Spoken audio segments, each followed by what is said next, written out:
The FBI identifying a bat-wielding suspect days after an attack on the office of acting U.S. Attorney for the District of New Jersey, Alina Habba.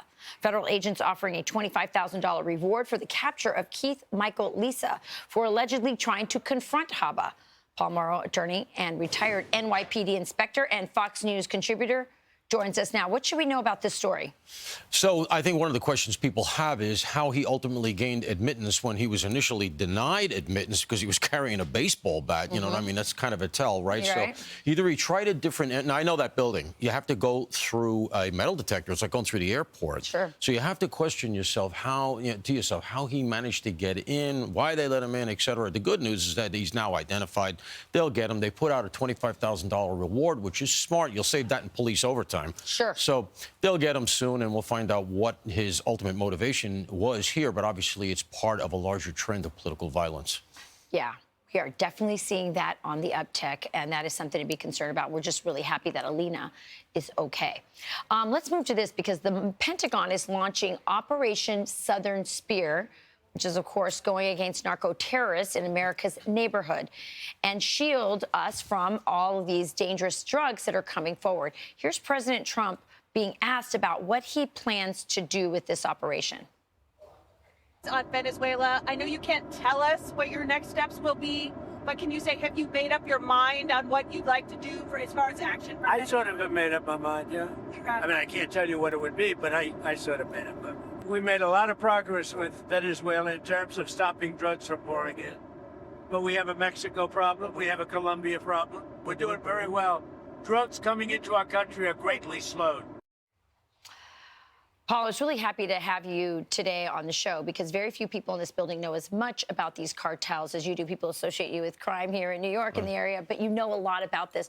What do you think about what President Trump is doing? I'm going to also put up a map here of the military ships that are in position, this armada that's formed. What are your thoughts on what's this operation going to do?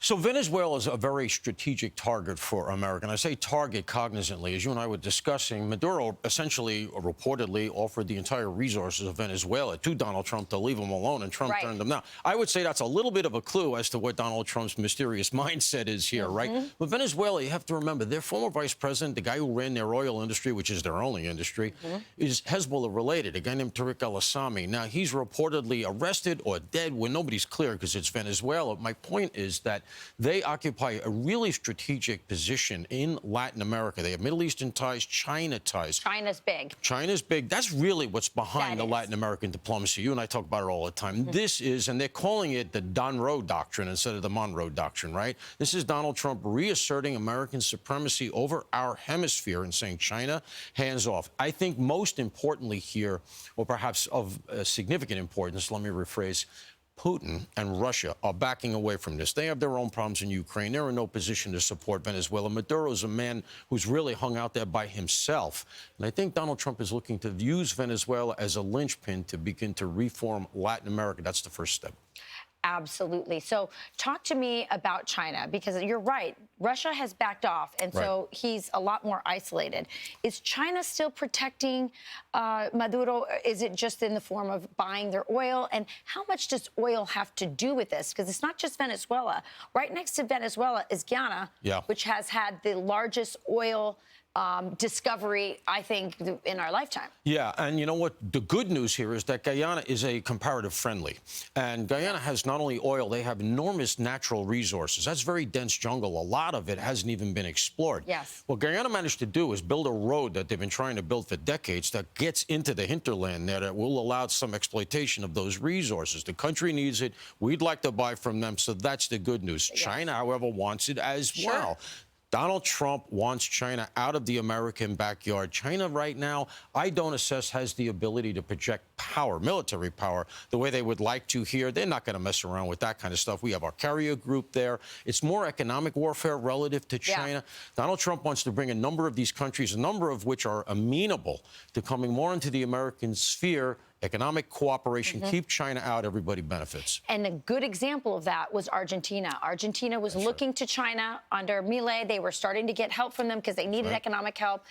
President Trump going in and saying, no, we'll be the sugar daddy, get China out. And Panama, right? Because Panama's also pulled out of the Belt and Road Initiative, Bolivia which is very on significant. board, and now, as you and I talk about, and we'll be talking more about this, President Sheinbaum in Mexico fully exposed for her cartel ties now. Big riots, or I should say demonstrations happening tomorrow, or tonight. Yeah. Today in Mexico. So we'll see what happens. The hemisphere is on the move. The hemisphere is on the move. Mexico is a key player.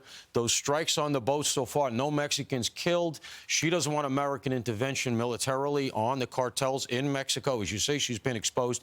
We have big demos coming up. Some of them started yesterday. There's a lot to see in Latin America, and it's fun to talk about. We got to have you back, Paul. He is on this beat. All right, Paul Mauro, thanks for joining us. Thank you. You got it.